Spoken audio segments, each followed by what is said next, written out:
of wood that was Oh, shaped wow. around, probably about 2 feet in diameter, and held together with these metal wire.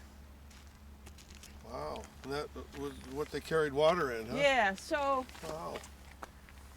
it's kind of hard to tell with the grass, but if you follow this out towards where that white truck is right now, there's a concrete weir box. There were a number of weir boxes built, and what the weir boxes did is it allowed water to be brought out there and then raised up, creating the pressure that could be used to distribute Wow. the water in quite a the vitrified process. clay. It was, and of course, you know, he spent most of his time down at the river futzing with the pumps. The pumps were always Yeah. a problem, but it worked, and Yeah. he did well here. Wow. Yeah. Wow. Nancy. Yeah. Possible quick tip. Uh-huh. How to hear that. For electrical detectors. Like you see Oh yeah, yeah. one on each side. Yeah.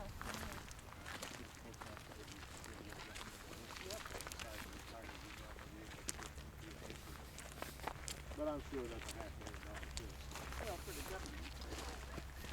No, you or I could do it, but then Home Depot and figure something out. No, they don't seem at all interested in preserving that. Yeah, there's Why bother? Well, yeah. That's what the government does. So this is a good time to point out some more of the flood features. The low hill out there is a sandbar. That gives you an idea of the magnitude of the floods that came through here. That's called the Cold Creek Bar. The little hill that we came down over there. Oh, that's the Priest Rapids Bar. This is the Cold Creek Bar over here. So when the floodwaters came down from the north, out there in the distance is Saddle Mountain. The water came down from the north and hit Saddle Mountain, and that forced the water to head west. And it ran west along the Saddle Mountains until it broke through at a place called Sentinel Gap. It's just up the river here. So the water broke through there and made a big turn and came back in this direction. So it had a lot of energy in it, and it swirled around here in giant eddies, and that's what eroded all of the basalt that you can see out there. It also eroded these basalt outcrops, Little Gable Butte, and then the bigger one out there is Gable Mountain. Those all got eroded by the floodwaters as well. So it was a massive, massive amounts of water that came through.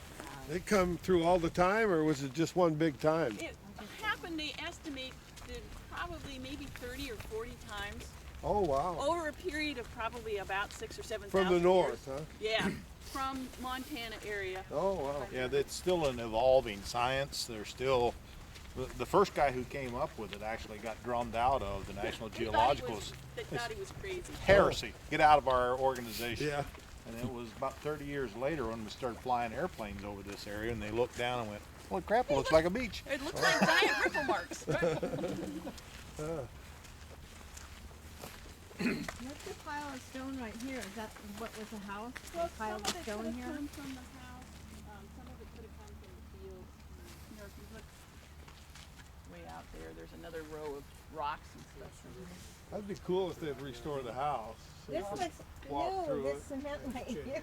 Yeah, it does, doesn't it? I think that must have been when they were putting up the chain link fence. But this is some real pipe they use too, Yeah. huh? Yep. Wow. This is quite industrious, huh? Wow. It was. Cement's been around for years, though. Well, Hundreds I of was gonna years. point out here Romans. the picture.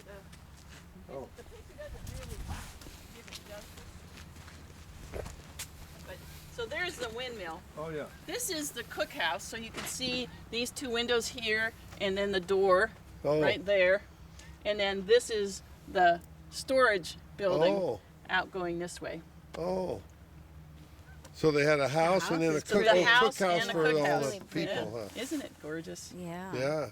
And of course, back then, homes were built like that. It was too hot to have the kitchen in the house. Plus, Yeah. there was always the danger of fire, and so, yeah, the cookhouse was located away from the house. So the irrigation pipe was made out of wood? That the stretch wire? was Yeah. most of it was vitrified clay pipe. So it depended on where it was and what it was okay, doing. so the road, they put it in wood so it wouldn't probably break. Maybe so, yeah.